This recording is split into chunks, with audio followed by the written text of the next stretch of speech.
Well, hello everyone. We finally have our first IP for Halloween Horror Nights Orlando, and shh, it's A Quiet Place.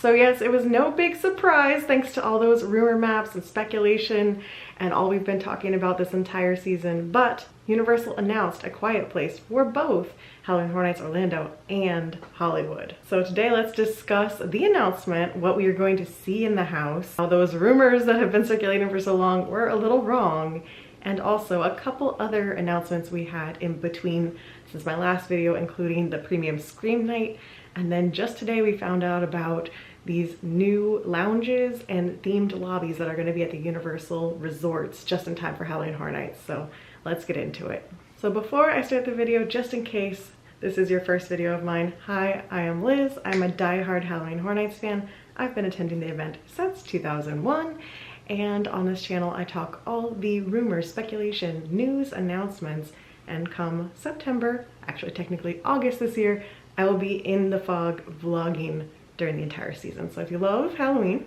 if you love Halloween Horror Nights Orlando, make sure to click to subscribe. Now for my loyal viewers, I do want to take a quick moment here because if you watched the last video on my channel, you know that I had some very personal, sad things going on in my household. We unfortunately had to say goodbye to one of our dogs this past week, so it's been a very tough week. So for those of you who watch those videos or have seen me post on social media, I'm doing okay, I'm hanging in there, and today I'm excited to talk some Halloween Horror Nights and distract myself from the personal stuff that's going on. So let's dive into the fog. Let's go ahead and dive into this house announcement that we got on Thursday, which is A Quiet Place will be one of our houses at Halloween Horror Nights 33 in Orlando. So let's dive into the description that Universal gave on both their social media pages and their press release. Make a sound and you won't last long. Monstrous creatures who can hear the slightest noise will hunt you down and silence you for good as the post-apocalyptic world comes to terrifying life. So A Quiet Place, we got this logo for it. A little ambiguous, right? It wasn't quite clear which Quiet Place movie we were getting through that. But we did get a teaser video, which I will link down below, which is really cool. It does look like it was filmed there in Orlando. It looks like it's an original trailer and a nice little teaser for an original at Orlando plus Hollywood, but you guys know I cover Orlando. So according to the press release, guests will need to silence their screams when they enter the post-apocalyptic world of Paramount Pictures' blockbuster movies, A Quiet Place and A Quiet Place Part 2, in an all-new chilling haunted house at Universal Studios Halloween Horror Night. Now here's some juicy details. Mirroring the silence in the films, the haunted houses will embrace unique sound design, special effects, and the adept performances of the scare actors to convey the ominous sense of dread depicted in the films. Consequential to the storyline, Halloween Horror Nights will incorporate the use of American Sign Language for the first time ever within the A Quiet Place haunted houses to capture the authenticity of the films. So that's a really interesting detail, right? We've talked about this in theory and speculation for the past season of how they would do a Quiet Place house, and we thought it's gonna be A Quiet Place day one. It can be as noisy as it wants, nobody knows to be quiet yet, mayhem. But turns out this is A Quiet Place 1 and 2, changes things a bit. So this is promising unique sound design, and I'm wondering if it's going to be some sort of white noise, some sort of muffled noise, so there's still noise in the house, because going through a silent haunted house is not it when it's a conga line. If it's a personalized experience, if it's some sort of small haunt that they can pull off a silent attraction, I think it'd be amazing. But with Universal and the way it's set up, where there's tons of people going through this every night, I don't think a silent house would work. However, unique sound design. I could see it being some sort of white noise mixed in with the alien noises. I think these are called demon angels. I am very intrigued to know what this unique sound design will turn out to be. I also think it's a really cool feature that the scare actors are going to learn some basic American Sign Language in order to be able to portray their roles. So love it. I love that little different aspect to it. Excited to see how it's executed. Continuing on through the press release, fans will relive the tension that will come to life in the iconic scenes from the first two films, including traveling through the farmhouse that serves as the Abbott family's shelter, and stepping into the root cellar where Evelyn Abbott escapes to give birth as one of the creatures closes in. The snarls of the larger-than-life predators will follow guests at every spine-chilling turn, and guests must remember, if they hear you, they will hunt you. I still do not know how they're going to pull off these creatures, if they're going to be puppets, if they're going to be scare actors where they kind of have extensions on their arms, kind of like the stilts that you see people do, the kind of praying mantis style stilts.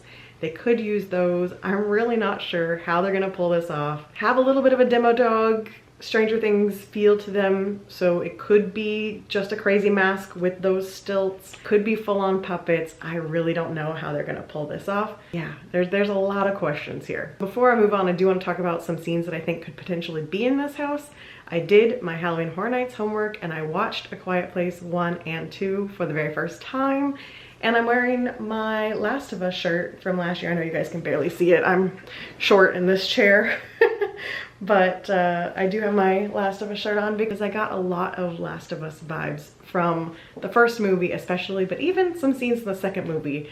I was like, man, this is really bringing back Last of Us Part 1 and even some Last of Us Part 2 vibes to it. I'm curious to see what scenes they'll choose from. From the first movie, I could see it having the abandoned pharmacy. I am scared to say this out loud, but I feel like we could have some cornfields. If you're a Halloween Horror Nights Orlando fan, you know the curse of the corn and the inevitable hurricane season that comes along with that. I don't know how that translates as far as being inside a house if the curse continues. We'll see. I just don't see how you can go through the first movie and not have a cornfield scene. I think the farmhouse definitely works, the cellar works, and I don't know how much else you could pull out from the first movie because so much happens right there on the farm. But cornfields for sure. Everyone say a little prayer. Now the second movie, I feel like because there's so many different scenes to it, there's a little more to pull from. I could definitely see us in the bunker where they escape to.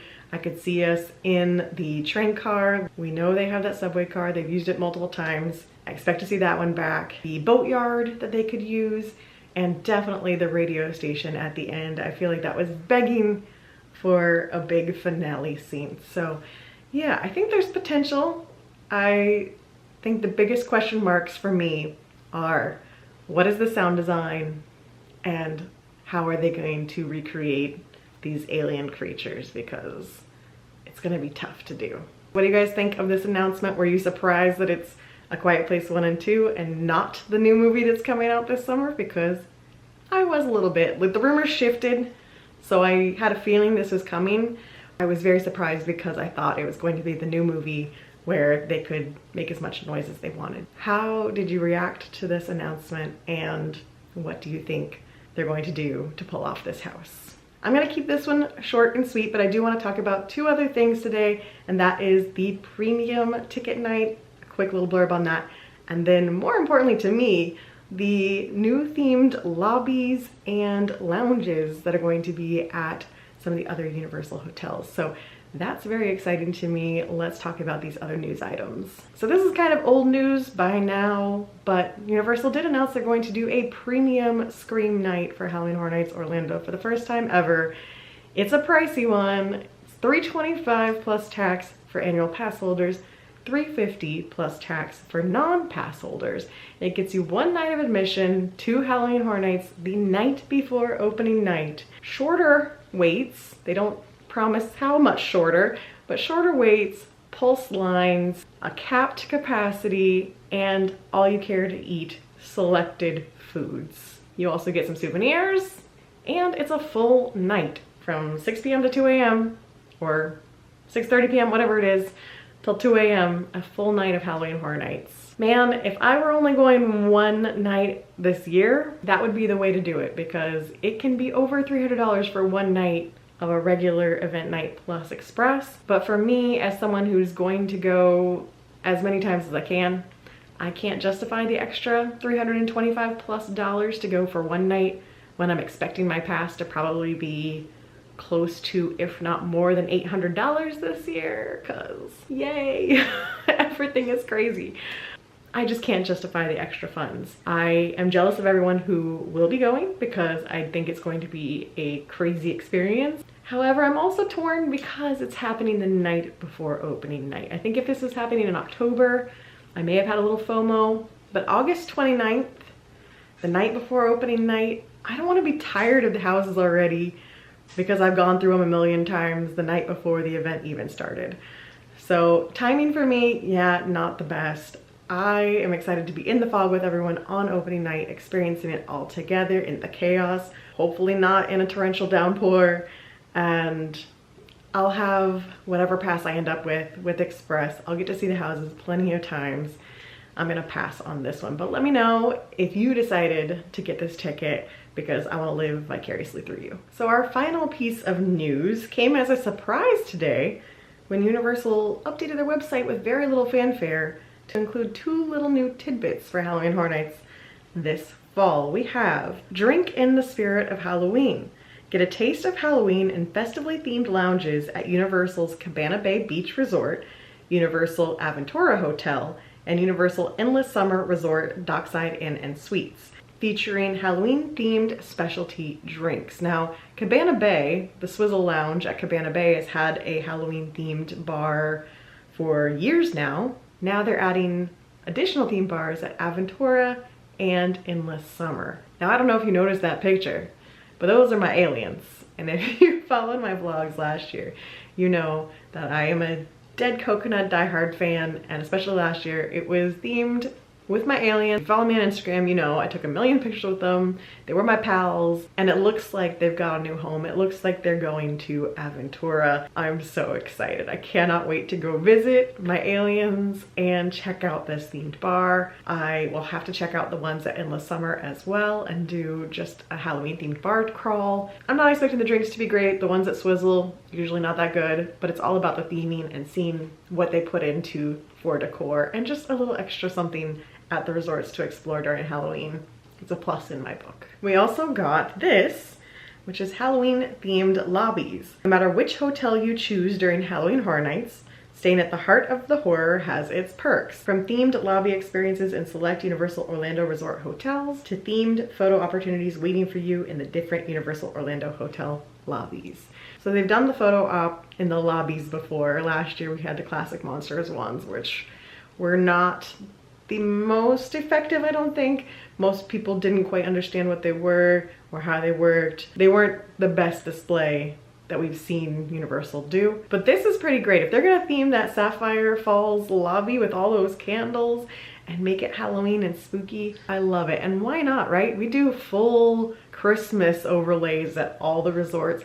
Why can't we do Halloween too? Especially with how popular Halloween Horror Nights is and how much of a crowd it draws for Universal. This is brilliant, and I can't believe it took them this long to decide to do it because it's fantastic, and I can't wait to see what they do at every resort. It's gonna make me want to resort hop and see it all. I'm stoked for it. So let me know which of these bonus features of the resorts you're looking forward to most, especially if you're staying on property. All right, guys, well, I'm gonna go ahead and wrap it up there. Short and sweet today. I expect I'll be back maybe in a couple weeks with another IEP announcement. We'll see, we're getting close. We are midway through June, and this event starts end of August. So Halloween Horror Nights 33 right around the corner. It's almost time for those frequent fear passes to go on sale, and these announcements should just start flowing in. So I hope to be back talking to you guys very soon, but until then, stay safe and stay spooky.